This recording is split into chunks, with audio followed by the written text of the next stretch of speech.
नमस्कार दोस्तों, स्वागत है आपका हिंदी की कक्षा में। दोस्तों आज हम हमारे पिछले पाठ के पाठ 4 सांवले सपनों की यादें का दूसरा भाग पढ़ने जा रहे हैं, जिसमें आपने पिछले भाग में पढ़ा था कि सालिम अली जो कि एक पक्षी विज्ञानी हैं, उनके बारे में जावेद हुसैन ने उनकी मृत्यु 1987 में हुई 1987 में, उसके बाद में उनके बारे में लिखना प्रारंभ किया था और इस पाठ को उन्होंने डायरी शैली में लिखा है। और आगे हम शुरू करते हैं सालिम अली सांवले सपनों की यादें। मिथकों की दुनिया में इस सवाल का जवाब तलाश करने से पहले एक नजर कमजोर काया वाले उस व्यक्ति पर डाली जाए जिसे हम सालिम अली के नाम से जानते हैं। यानी कि इस दुनिया में जो पुरानी चीजें चली आ रही हैं, उन बातों को जानने से पहले हम सालिम अली के बारे में जानते हैं। उम्र को शती तक पहुंचने में थोड़े ही दिन बच रहे थे। संभव है लंबी यात्राओं की थकान ने उनके शरीर को कमजोर कर दिया हो। उम्र को शती तक, शती मतलब 100 वर्ष तक।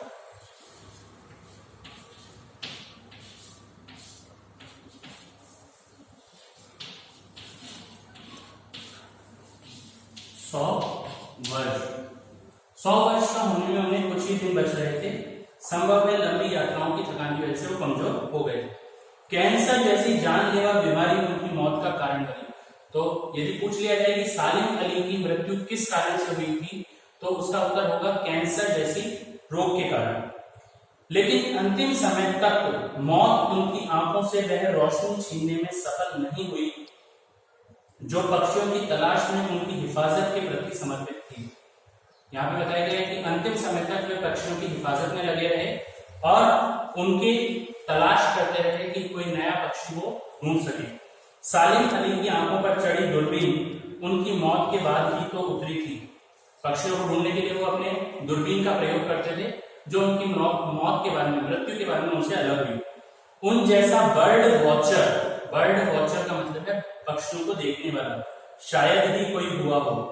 लेकिन एकांत क्षणों में सालिम अली बिना दूरबीन भी देखे गए हैं। दूर क्षितिज तक फैली जमीन और झुके आसमान को छूने वाली उनकी नजरों में कुछ वैसा ही जादू था जो प्रकृति को अपने घेरे में बांध देता था। यानी कि जब वो प्रकृति की तलाश करते थे, पक्षियों के बारे में ढूंढते थे, तो ऐसा लगता था कि पूरी प्रकृति उनके साथ बन गई है, उनकी इस खोज में शामिल हो गई है। सालिम अली उन लोगों में थे जो प्रकृति के प्रभाव में आने के बजाय प्रकृति को अपने प्रभाव में लाने के कायल होते थे।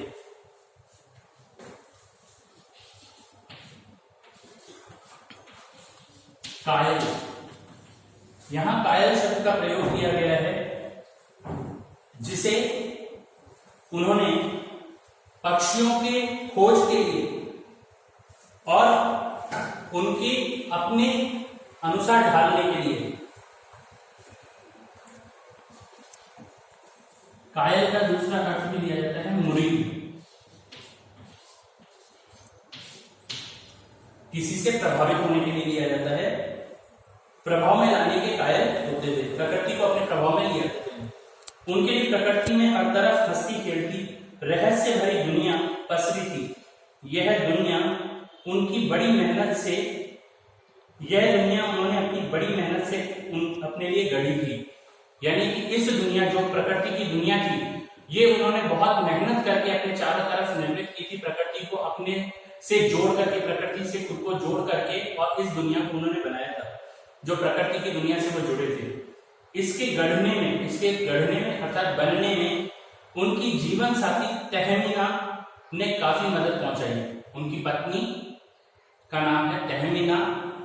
बताते हैं कि उन्होंने भी उनकी काफी मदद की थी। तहमीना स्कूल के दिनों में उनकी सहपाठी रही थी, यानी कि उनके साथ उनके विद्यालय में पढ़ा करती थी। अपने लंबे रोमांचकारी जीवन में ढेर सारे अनुभवों के मालिक सालिम अली एक दिन केरल की साइलेंट वैली को रेगिस्तानी हवाओं के झोंके से बचाने का अनुरोध लेके चौधरी चरण सिंह से मिले।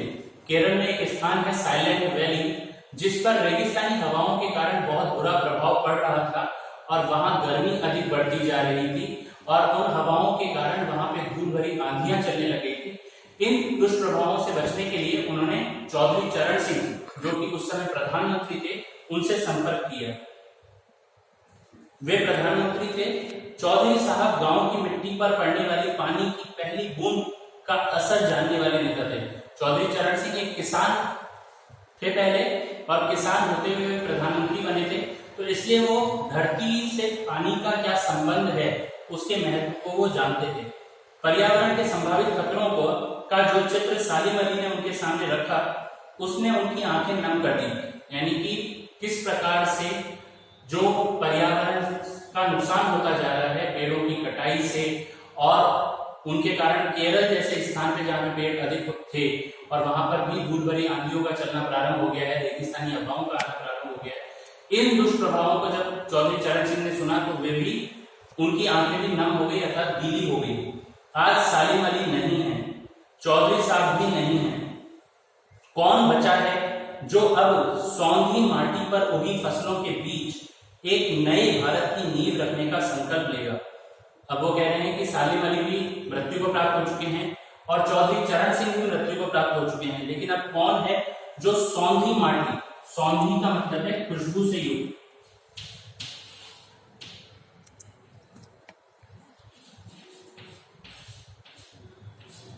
सौंधी अर्थात खुशबू से युक्त या सुगंध से युक्त, खुशबू से युक्त या सुगंध से युक्त मिट्टी के बारे में अब उनकी फसलों के बीच में एक नए भारत की नींव रखने का संकल्प कौन लेगा। यानी कि अब कौन नए भारत को बचाने का प्रयास करेगा, कौन बचा है जो अब हिमालय और लद्दाख की बर्फीली जमीनों पर जीने वाले पक्षियों की वकालत करेगा। अब वो पूछते हैं कि अब कौन है जो इनके बारे में सोचेगा, पक्षी जो है लद्दाख के बर्फीली जमीन पर जीने वाले पक्षियों के बारे में कौन सोचेगा। सालिम अली ने अपनी आत्मकथा का नाम रखा था फॉल ऑफ अ स्पैरो। सालिम अली की आत्मकथा, बायोग्राफी का नाम था फॉल ऑफ अ स्पैरो।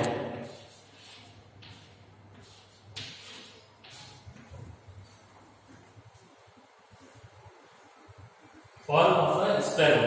मुझे याद आ गया, D.H. लॉरेंस की मौत के बाद लोगों ने उनकी पत्नी फ्रीडा लॉरेंस से अनुरोध किया कि वह अपने पति के बारे में कुछ लिखें।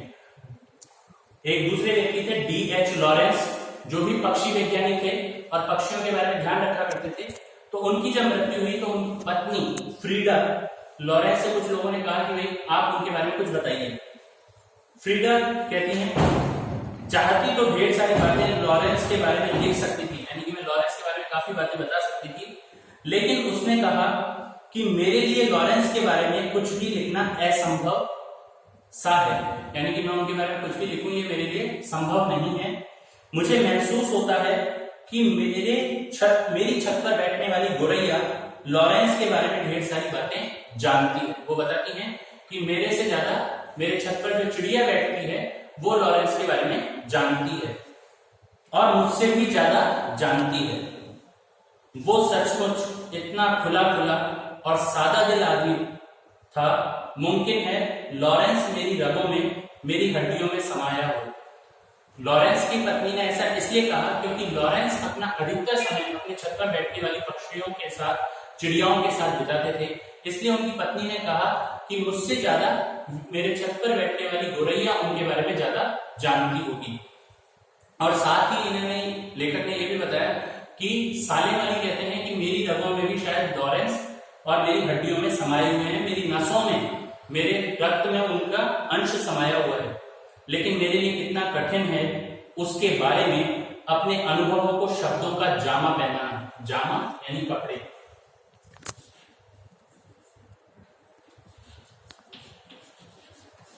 जामा का मतलब है कपड़े या वस्त्र, कि उनके अनुभव, जो सालिम अली के अनुभव हैं, उनके अनुभवों को कपड़े पहनाना ये मेरे लिए कठिन है। मुझे यकीन है मेरी छत पर बैठी गोरैया उसके बारे में और हम दोनों ही के बारे में मुझसे ज्यादा जानकारी रखती है। वो कह रहे हैं कि जो मेरे छत पर बैठने वाली चिड़िया है वो भी उनके बारे में मुझसे ज्यादा जानती होगी। दोस्तों आज के लिए इतना ही। शेष भाग हम अगले पाठ का शेष भाग हम अगले भाग में पढ़ेंगे। तो धन्यवाद आज के लिए। पाठ 4 सांवली सपनों की यादें। घर पर रहें, सुरक्षित रहें, अपना और अपने परिजनों का ध्यान रखें। धन्यवाद।